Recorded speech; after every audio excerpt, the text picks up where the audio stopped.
Governor Sarah Palin told me that one of the main reasons that she's resigning is the financial burden placed on her state after a flood of what she calls frivolous ethics complaints against her.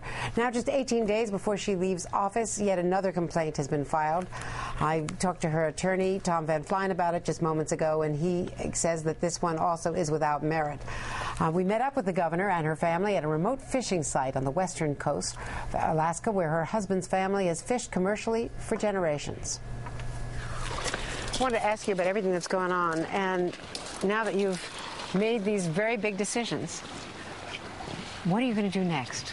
Oh, well, I look forward to, after handing the reins over and smooth transition of power to Sean Parnell, our lieutenant governor, in the next few weeks, look forward to getting out there and working hard for other people who want to fight for the right things, the right reasons that anybody would want to serve and help other people in or out of office. Those things, for me, the principles that are America, energy independence and strong national security, government reform that we need to rein in government and shrink it, not keep growing it. Those things that are important to me, I want to fight for other people who want to get out there and affect that kind of change. I knew that everything changed on August 29th in politics in Alaska. That's the day that I was tapped to run for Vice President of the United States. Things changed, and it was quite obvious that nothing would ever be the same for our administration. Came back after the campaign ended and worked extremely hard for Alaska, and my administration progressed. We did quite well, but so many distractions that were outside of our control. The choice I had to make was, okay, how am I going to react to the circumstances, to the changed conditions? Am I going to just keep plugging away and keep my head down and not try to affect any more change? Because every time we do something, we get hit with, an ethics violation charge or a lawsuit, because that's the political game that's being played right now, even though we've won every single one of them that's been thrown our way.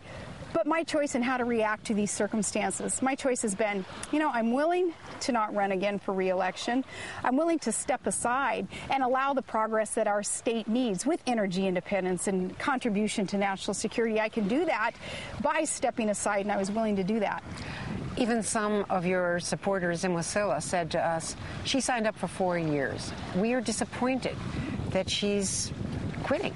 Well, I think that some people may not be fully aware of all of the conditions, and it's perplexed me that we have sat down with many reporters and we have shown them how it's cost thousands and thousands of hours in state time and millions of dollars in state resources to continually fend off these frivolous, ridiculous, wasteful ethics violations. How much has it cost you yourself? How much debt do you have, legal fees? Oh, we have a legal bill of about $500,000, but that's not the consideration. The consideration is, how does this affect the state? Now, these are public dollars and public time that isn't going to fund troopers and fund teachers and fund fish research that we need for this aspect of our economy. $500,000 of legal fees.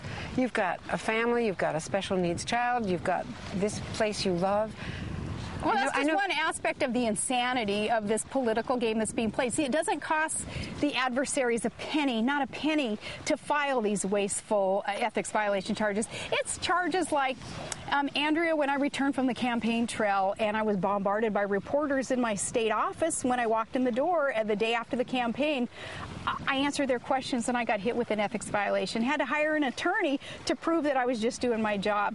2 years ago, I was out here commercial fishing. I caught a fish. Somebody snapped a picture of me with the fish. It was used in a state seafood ad to promote Alaska wild seafood. I was hit with an ethics violation charge, had to hire an attorney to prove that the seafood board was just doing its job.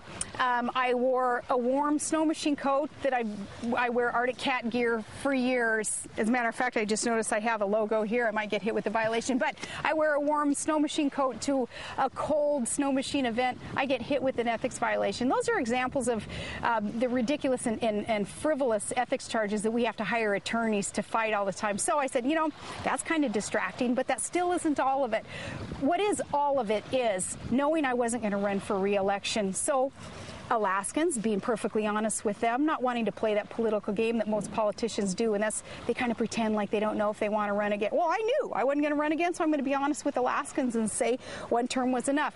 As I head into my final year, making that announcement, I say, how is this decision going to impact Alaskans? Well, it's going to get even worse for Alaskans because the adversaries knowing that it's a lame duck session and it doesn't cost them a dime to file these things, it's just going to get worse. So distracting, stymieing progress, that's not fair to the people whom I love.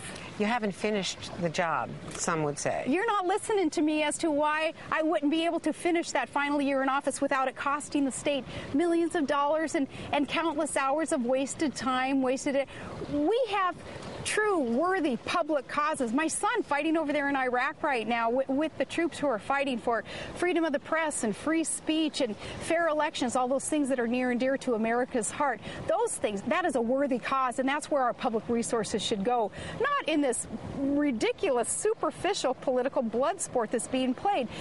And Alaska, unfortunately, was seeing too much waste. A lame duck session provides even more opportunity for waste, and I wasn't going to put Alaskans through that.